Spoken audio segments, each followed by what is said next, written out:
Bonjour à toutes et à tous. Vous avez sûrement remarqué que nous avons à notre disposition un très grand nombre de ressources scientifiques.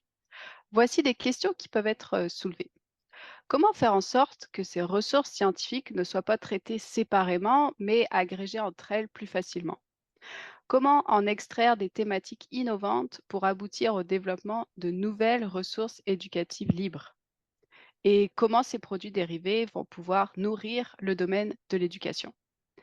Aujourd'hui, nous allons vous présenter une démarche pilote qui nous a permis de développer des ressources éducatives libres à partir d'un recueil de données.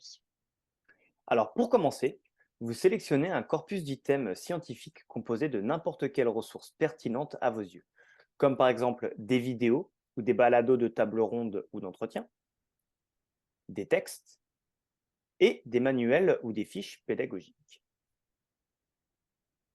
Le travail consiste à analyser ce corpus en dégageant des thématiques pour créer de nouveaux produits pédagogiques qu'on appelle des dérivés. Les deux premières étapes sont individuelles, tandis que les autres étapes sont collectives pour stimuler l'analyse et la réflexion. Lors de la première phase, consultez ce corpus de façon globale en notant ce qui retient le plus votre attention. Durant la deuxième phase, parcourez à nouveau le corpus en notant précisément les passages ou paragraphes qui vous intéressent. Pour organiser ce travail, choisissez la méthode qui vous convient le mieux. Ça peut être digital ou manuscrit. Un conseil pour gagner du temps, réfléchissez bien à l'organisation de vos données. Dans notre cas, nous avons utilisé ce tableau avec le nom de la ressource, le nom de l'intervenant ou de l'intervenante, et comme nous n'avions que des vidéos, nous avons seulement relevé le temps des passages et la citation. Mais pour un document, il faudrait indiquer et le numéro de page et le paragraphe. Pendant la troisième phase, réunissez-vous pour comparer les passages relevés individuellement. Vous négociez ensemble les passages que vous souhaitez garder.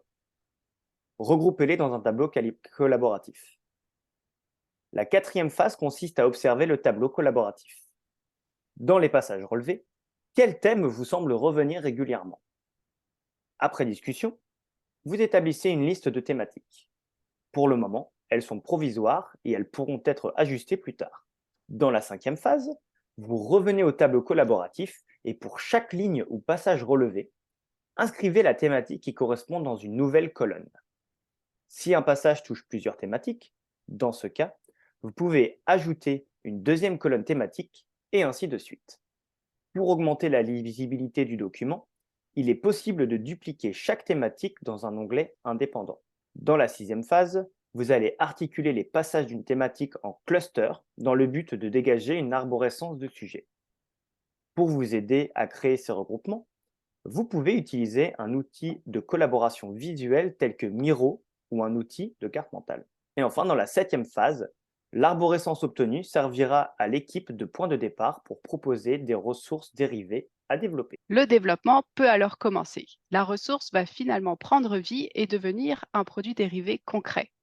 C'est à vous de choisir si vous souhaitez développer une fiche pédagogique, un balado, une vidéo, des entretiens, un webinaire, un cours synchrone ou asynchrone, etc. C'est à vous de jouer. Merci de votre attention.